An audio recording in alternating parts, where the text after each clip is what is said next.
We are starting off our work week with plenty of snow in the inland northwest. Today, Spokane city crews are working on a full city plow. Street crews are expected to start transitioning to residential streets soon, but you'll want to be extra careful tonight driving around in these conditions. Good afternoon, everyone. Thanks for joining us on KREM 2 News First at 4. I'm Tom Sherry. Welcome, everyone. I'm Whitney Ward. So today we have team coverage as we track this winter storm that continues to move through the area. We want to begin with Casey Decker, who is live out in the elements tonight, bringing us everything that we need to know, especially as it pertains to staying safe following the heavy snowfall. Casey? Yeah, well, Whitney, things have been pretty there have been numerous accidents on I-90 today, and that's really been the big story of the day. We'll go ahead and show you here. We're on the Sherman Street overpass. You can take a look out on I-90 now. You can see conditions at the moment are actually pretty all right. There's really no snow on the highway. It's just wet. You can see over there, though, a car and a truck have both pulled over to the side of the road. So a lot of people playing it safe right now, taking precautions. Basically, every section of this highway has seen a crash today. The busiest area, though, has been Spokane Valley. At one point, the Department of Transportation said there were 6 collisions at one time in just one 8-mile stretch of the freeway out there. You're looking at video now of one of those collisions. In this one, a truck hit an exit sign, knocking it to the ground. Crews then responded, and that included a fire truck. Then a car spun out and hit that fire truck. Luckily, though, no one was seriously hurt. The driver of the semi-truck told me there were numerous existing crashes already up ahead of him on I-90, and then when he started losing control, he basically had to choose between hitting the sign or causing a full-blown pileup. It was a quick decision, either keep going and hit everybody or try to escape and get off the highway. And as I tried getting off the highway, I jackknifed and hit the exit, and that's what slowed me down and stopped me.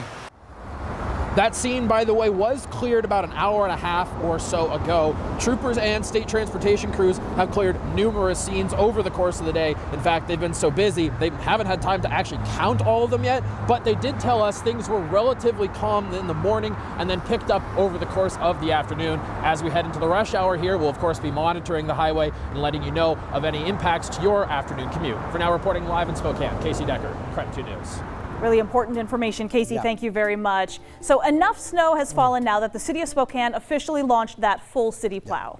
So that means that the city crews will now work 24 hours a day to get the streets cleared. Additional crews have also been called in from the water and waste departments to man those plows. Now, under the city's new snow response plan, a full city plow should take about 3 days, and that's really good news. While you are asked to shovel your sidewalk, you may need to also shovel your own driveways and walkways, and the city will be using plows with gates. So that hopefully you won't have to get those huge berms out in front of your driveway. The plows used to leave all that snow by your driveway, but now they've got those new gates, they're doing a better job of that. If you park on the street, the city is also asking you to park on the odd side of the street.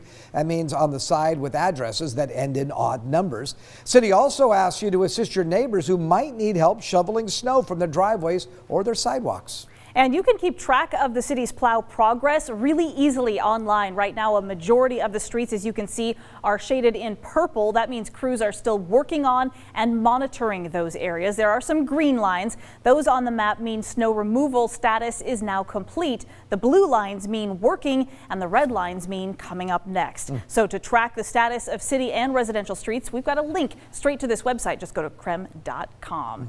And of course, Tom, we want to turn our attention to you because my understanding is it's not quite done yet, but it seems like we may be through the worst of it. We're through the worst of it. We could still maybe get 1 to 2 inches more snowfall overnight and again tomorrow afternoon.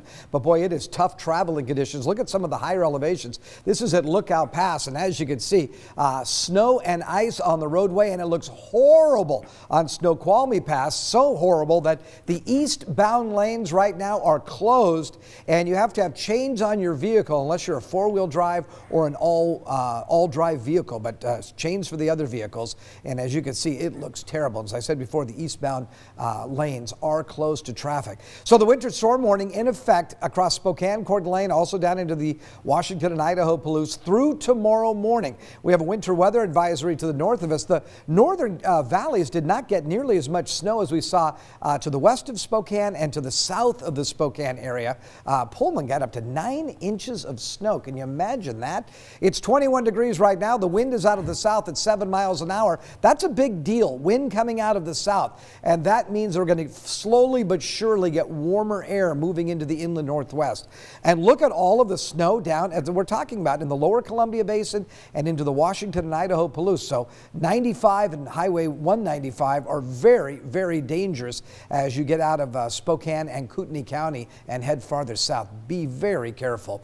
We'll look for an overnight low tonight of 20 degrees, should get up to about 32 tomorrow, again with a few more snow showers likely, but the bulk of the snow has really already fallen across our area. For the weekend, I've got dry weather on Saturday, chance of rain and snow showers on Sunday. Remember I told you we were going to warm things up? Well, look at Sunday's high. Right now we're calling for a daytime high of 42 degrees. I love the sound of that. It's been a while. It's been a while, yeah. Well, yeah, that snow is bringing in all that Pacific moisture, and that warms our temperatures. All right, looking forward to it, Tom. Thank you.